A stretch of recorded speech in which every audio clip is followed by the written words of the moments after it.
of town today, so I will have to try to be entertaining enough for the both of us. My guilty pleasure movies, I've kind of broken them down into a couple of categories. First category is movies I watched as a kid that I'm still pretty obsessed with now. Bedknobs and Broomsticks. Despite the fact that it has a kind of ridiculous premise of a bed that can bend space-time continuums, I think it's kind of awesome, and I think it also really talks a lot about creativity of the mind and how far we can take ourselves. And hey, if a DeLorean can time travel, why the hell can't a bed? Rocketeer. This is actually my well-loved personal VHS tape. The Rocketeer is kind of awesome in the same vein as maybe Indiana Jones, because who doesn't like to give the Nazis what for in any way possible, and who doesn't want a jetpack? I certainly want a jetpack still.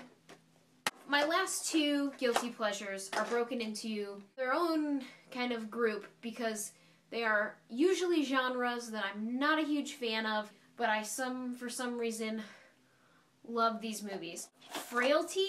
I don't generally like the horror genre, but this is possibly one of the scariest films I've ever watched, which is impressive considering you take Bill Paxton and add in Matthew McConaughey, yet still manage to be terrifying. So, you know, fighting some demons and scarring some children. Finally, music and lyrics is probably my ultimate guilty pleasure movie. In general, I wouldn't say I'm a romantic comedy fan. Mostly because I really don't like it when movies kind of rely on the same conventions all the time. So a lot of romantic comedies really frustrate me, particularly studio-produced romantic comedies. But music and lyrics, I think it's hilarious. Hugh Grant in all of those 80s pop videos that they make. Also, just being able to show the side of writing music and music production, particularly for pop songs. There's some phenomenal pop songs out there, and they're all created and written by people for that express purpose, to sell them off to people to make money. I've always been fascinated with this kind of notion. I've always been fascinated with the Brill building and that era of music writing. And every once in a while, a mainstream pop song really does grab me. So music and lyrics, I give it huge props for showing that side of it. Yeah, it's cheesy at times. Yeah, Drew Barrymore is kind of at her Drew Barrymore-ist. But I really enjoyed this, and I can watch this movie over and over again.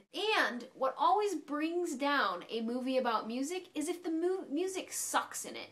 But the music in this movie is awesome. So, those are my guilty pleasures. My question for you guys this week is, if you were stranded on some technologically advanced desert island where you could watch movies, what 3 movies would you bring? Mine would obviously be City Lights and Being There. As for my third, I'm going to concede and say High Fidelity.